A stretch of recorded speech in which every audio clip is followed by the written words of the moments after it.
you a different era of history to research. And the question is, what impact did your era have on the modern world?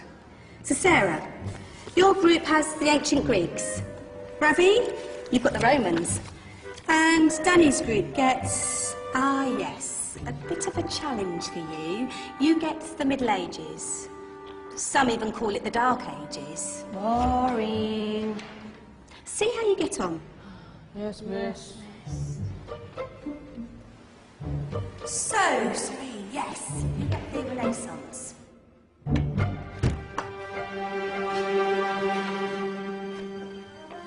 Is that the librarian? I guess so. How are the Dark Ages going to have anything to do with us? Excuse me. Sorry to bother you. What do you want? We need to find out what impact the Dark Ages had on the modern world. Never was a period of history so poorly named. Don't touch. It's priceless. And I suppose someone's been filling your head with the usual nonsense, eh? 1,000 wasted years. A black hole in history, am I right? Yeah, sort of. You see, it's always the same. You assume it was all mud, disease, death and destruction, with marauding mobs of barbarians ripping down the good of former civilizations, burning and plundering as they went. Nothing of any worth invented either, eh? Oh, no.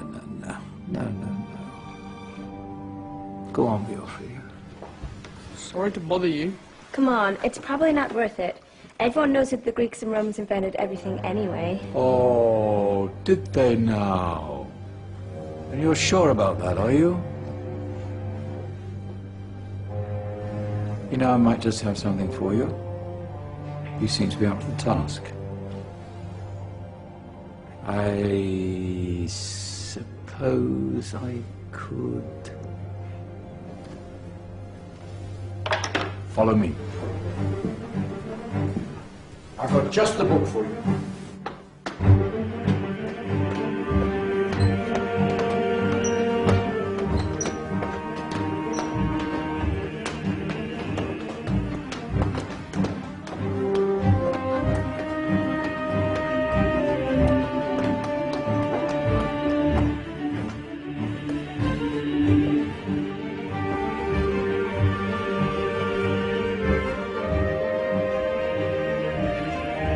Where are we going? I don't know. Ask him.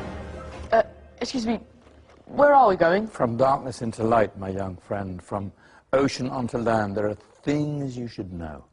Oh, yes, indeed. Yes, indeed.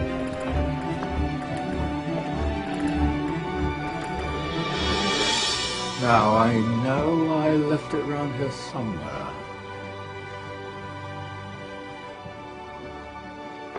Ah! Here it is. Now,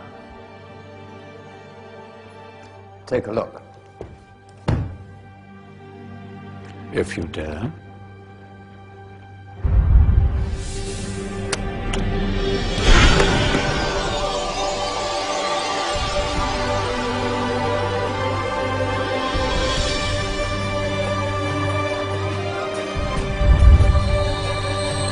What's going on? Welcome to the Dark Ages, or as it should be known, the Golden Ages. Who are you? I am Al-Jazari, engineer and ingenious inventor. I thought you said this was the Dark Ages. It doesn't look very dark. That's because it's all a matter of perspective, my soon-to-be illuminated friend. Of course, there are parts of the world that weren't dark at all, but in a civilization that stretched from Spain to China, the golden rays of discovery and invention shone over everything. What civilization? The Muslim civilization, my young friend. Through scholars and scientists of various faiths, some of the most important discoveries known to man were made at this time. Discoveries that drew on knowledge of the ancients, but have more connections with your modern world than you could possibly ever imagine. Like what? Well, all sorts of things. I've got to get a picture of this. I knew it was a good idea. Who are you? Allow me to introduce Ibn al-Haytham, a great scientist whose ideas led to the invention of the camera. You invented the camera? I laid the foundations for modern cameras by explaining how our eyes work. I found a way of projecting an image onto another surface through a small hole in a dark room, later called camera obscura. Think of all the things that evolved from this discovery. Cameras, cinema, all share the same principle. Cool. Look out below! Who's that?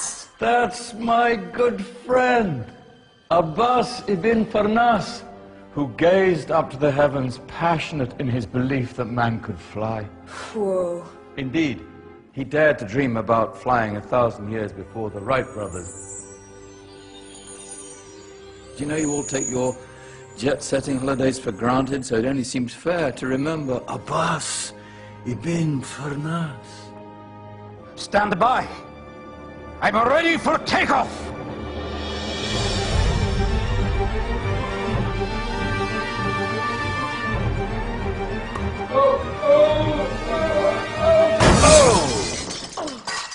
You did forget one thing, though. A tail, useful for landing. Ah, my back. Is there a doctor in the house? Did someone call? Ah, my old friend, why don't you introduce yourself to my young guests? I am Abul Qasim al-Zahrawi. Many call me the father of surgery. Did you actually do surgery back then? Of course we did. In fact, many of the surgical tools that I invented are still used in your modern hospitals. Excuse me, a patient needs my attention. Scalpel? I think I may need some stitches. In that case, I'll use catgut Catgut? from the gut of animals, perfect for stitching up internal wounds. Your surgeons are still using it today. Sorry, mustache.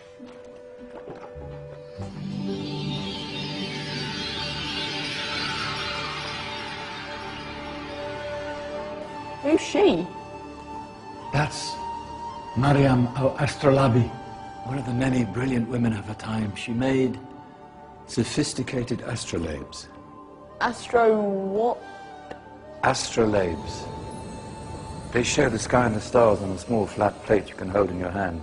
Think of them as ancient calculating or timekeeping devices. Today you have your watch, your compass, satellite navigation, helping people and explorers travel the world. Science at its brilliant best. And all these things were developed during the Golden Ages. And that's just the tip of the iceberg. There were thousands of other inventions covering all areas of life, and in the years that followed, their influence spread across the whole of medieval Europe. So you see, it wasn't so dark after all. What about you? Me? What did you invent? Well, I don't want to be big-headed, but I made some groundbreaking advances in engineering. I suppose my most significant discovery converted rotary motion into linear motion using a crank and connecting rod. It's essential in pumps and engines. In fact, I've no idea how the Industrial Revolution could have happened hundreds of years later without such a device. Not that I ever get the credit I deserve. But my crowning glory was my amazing time-telling machine. My legendary elephant clock.